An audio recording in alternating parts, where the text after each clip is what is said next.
Good morning, आदाब। आज की सुबह जो है एक अच्छे केस स्टडी और एक जबरदस्त विजनरी पर्सन के साथ में हम लोग कहीं ना कहीं रूबरू होंगे और एक बहुत बड़े कहीं ना कहीं केस स्टडी को हम लोग यहाँ पे देखेंगे कि उनके जीवन में उनके विजन का क्या प्रभाव पड़ा।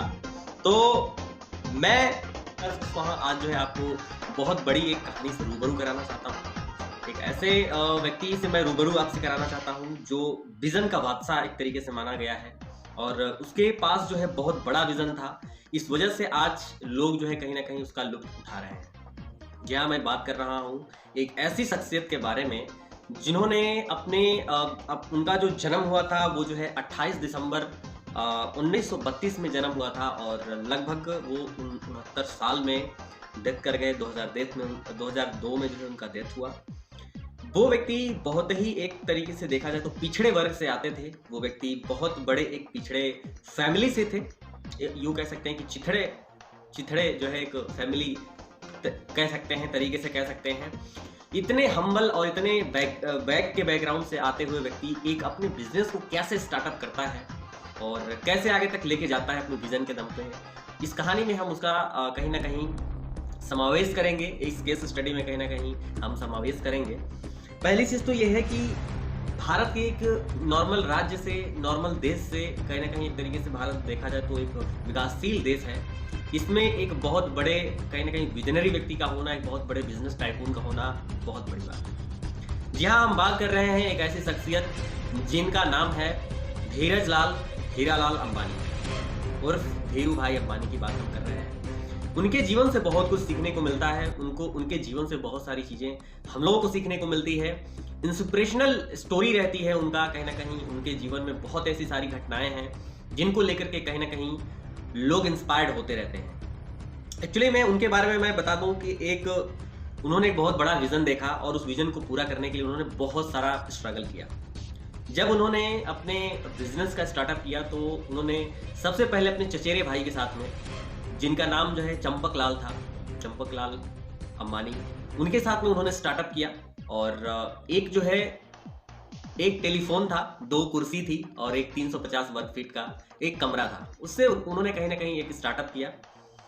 वो बिजनेस जो है कुछ दिनों तक चला, लेकिन कहीं ना कहीं फिर वो फ्लॉप हो गया। फिर उसके बाद उन्होंने जो है कपड़े का व्यवसाय जो है खड़ा करना चाहा अपने चचेरे भाई के साथ में, लेकिन उन्होंने बहुत कम समय तक उनको उस बिजनेस में समय दिया और उसके बाद जो है दोनों अलग हो गए।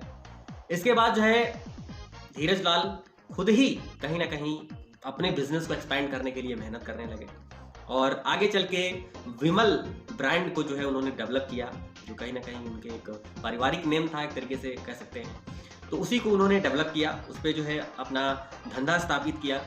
आगे चल के उन्होंने टेक्सटाइल का भी धंधा उन्होंने कहीं ना कहीं स्टार्ट किया। और सबसे बड़ी चीज़ है कि आज जो है दुनिया के सबसे शीर्ष स्थान पे हैं, वो टॉप पे हैं। तो कहीं ना कहीं इन सब चीज़ों के बदौलत है कि धंधे को उन्होंने धंधे के तरीके से देखा और आगे के विज़न के तरीके से देखा। मैं आपसे बताना चाहूँगा कि जिन्होंने अपने लाइफ में बहुत सारा जोखिम उठाया है, जिन्होंने बहुत सारे निर्णय ऐसे लिए हैं जो बिल्कुल भी नदारद थे और वो निर्णय लेने योग्य नहीं थे। एक तरीके से कह सकते हैं कि जब उनको सार्वजनिक प्रस्ताव मिला कि आप जो है अपनी कंपनी का आईपीओज लॉन्च करिए, तब कई सारे लोगों ने सजेशन दिया कि आप अपनी कंपनी के आईपीओज लॉन्च कर रहे हैं, अगर इसमें घाटा हो गया तो हम डूब जाएंगे, रिलायंस इंडस्ट्री खतरे में आ जाएगी। तो हम बात कर रहे हैं आज रिलायंस इंडस्ट्री की, जब कहीं ना कहीं उससे पहले उसने टेक्सटाइल का धंधा किया था, कपड़े मिल डाला था, टेलीफोन बूथ का काम किया था, उसके बाद कहीं ना कहीं रिलायंस इंडस्ट्री का धंधा। और सबसे बड़ी चीज़ है कि इसके बाद जो है रिलायंस इंडस्ट्री कहीं ना कहीं कैपिटल मार्केट में भी आई, आईपीओज भी लॉन्च किया और अच्छे तरीके से बिजनेस डेवलप हुआ और कहीं ना कहीं बिलियंस एंड बिलियंस में उनका जो है व्यापार हुआ। मैं आपसे बात करना चाहता हूं कि ऐसे बहुत सारे ऐसे लोग हैं जो विजन देखते हैं, विजन को आगे बढ़ाते हैं अपने, और विजन से जो है कहीं ना कहीं चीज़ों को डेवलप कर जाते हैं। सबसे बड़ी चीज़ है कि हमारा विजन कहाँ है, हम अपने विजन को क्यों नहीं देख पाते हैं, या हम अपने विजन को क्यों नहीं जान पाते हैं कि हमारा विजन क्या है। एक ऐसा व्यक्ति जो विजन देखता है कि आने वाले समय में हम भारत के हर एक नागरिक, प्रत्येक नागरिक को जो है हम टेलीकॉम से जोड़ देंगे, हम दूरसंचार विभाग से जोड़ देंगे, हम दूरसंचार से जोड़ देंगे ऐसा संचार विभाग जिसमें लोग आने वाले समय में एक स्थान से दूसरे स्थान पे बात कर सकेंगे। अभी ये जो वीडियो आप देख रहे हैं, ये वीडियो कहीं ना कहीं उन्हीं की एक तरीके से देन है कि आज जियो के फ़ोन और जियो के नेट से आप ये वीडियो देख पा रहे हैं। अदर सर्विस प्रोवाइडर हो तो मैं नहीं बता सकता हूँ, लेकिन मोस्टली बहुत सारे ऐसे लोग हैं जो कहीं ना कहीं सर्विस जो है जियो की आज ले रहे हैं, रिलायंस इंडस्ट्री की सर्विस ले रहे हैं। तो बात यहाँ पे हमारे विजन की है कि हम कितना बड़ा विजन देख पाते हैं, हम अपने विजन को कौन सा नया आयाम दे पा रहे हैं।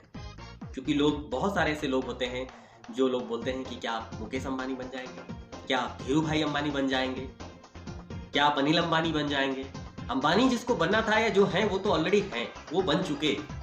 अब आपको और हमको जो बनना है वो हम और आप बनेंगे, ना कि अब फिर से अनिल अंबानी और धीरू भाई अंबानी या मुकेश अंबानी बनेंगे। तो हम अपने विजन को लेके आगे बढ़े, विजन देखना स्टार्ट करिए, एक अपना लंबा लक्ष्य बनाइए। और आज के डेट में रिलायंस इंडस्ट्री के पास बहुत कुछ है, क्या नहीं है, बहुत सारे लोग हैं, बहुत सारी चीजें हैं। बिजनेस टाइकून हैं आज रिलायंस इंडस्ट्री के मुकेश अंबानी जी। इनके पिता धीरू भाई अंबानी जी भी कहीं ना कहीं एक बहुत बड़ी संपत्ति कहीं ना कहीं इस बिजनेस के माध्यम से छोड़ के गए थे। और आज के डेट में रिलायंस इंडस्ट्री के पास बहुत सारी चीजें हैं जो आज दुनिया में प्रसिद्धि पा रही है। मात्र एक विजन किसी एक व्यक्ति का था और उस पे आज के डेट में आज अरसे बीत गए, लगभग उनकी डेथ हुए 2002 में उनका डेथ हुआ धीरू भाई अंबानी का। लेकिन आज भी रिलायंस इंडस्ट्री उनके जाने के बाद भी कहीं ना कहीं प्लस में जा रही है। तो हमारे विजन का नतीजा होता है कि हम अपने बिजनेस को कितना बड़ा ग्रोथ दे पाएंगे। अगर हम लंबा सोच रहे हैं, दूरदर्शी सोच रहे हैं या सोच रख रहे हैं, दूरदर्शिता अगर अपने अंदर रख रहे हैं तो कहीं ना कहीं हम आगे बढ़ सकते हैं। बहुत सारे लोग जो है कम पैसों में जो है खुश हैं, कम पैसों में खुश हैं, उनको कम पैसों में खुश नहीं होना है। एक लंबा विजन देखना है कि आने वाले 5 साल बाद, 2 साल बाद, 3 साल बाद, 4 साल बाद, 5 साल बाद, 10 साल बाद क्या हम कहां होंगे, ये विजन देखना है। पावर ऑफ विजन का बहुत बड़ा रोल होता है अपनी जिंदगी के अंदर। बहुत सारे लोग कुछ विजन देख पाते हैं, कुछ विजन नहीं देख पाते हैं। तो उनको मैं यही सजेशन देना चाहूंगा, उनको मैं यही सलाह देना चाहूंगा कि विजन जो है देखना स्टार्ट करिए। हमारे जो पूर्वज हैं, इस तरीके से कह सकते हैं, हमारे जो बहुत पहले जिन्होंने व्यवसाय किया या व्यावसायिक इंडस्ट्री में रहे, उन्होंने बहुत बड़ा विजन देखा, तब आज जो है उनका नाम है, उनको आप और हम जान पा रहे हैं। उनके पास सुख सुविधाएं हैं, लग्जरियस है, बहुत सारी चीजें हैं। आप भी अपनी जिंदगी के अंदर कोई बहुत बड़ा विजन देखिए और उसे पूरा करने का निश्चय कीजिए, प्रण लीजिए। वीडियो अच्छी लगी हो तो अपने परिजनों, अपने दोस्तों, अपने रिश्तेदार को जरूर शेयर करिएगा, लाइक करिएगा, कमेंट करिएगा और नए हो चैनल पे तो जरूर सब्सक्राइब करके जाइएगा। बिकॉज ऐसे ही वीडियो हम आपके लिए लेके आते रहते हैं ताकि आपको कहीं ना कहीं कोई ऐसी मेरी बात आपके मन को छू जाए और आप कहीं ना कहीं एक स्टार्टअप कर सकें, एक अच्छे बिजनेस का बादशाह बन सकें। मिलते हैं अगली वीडियो में, तब तक के लिए जय हिंद।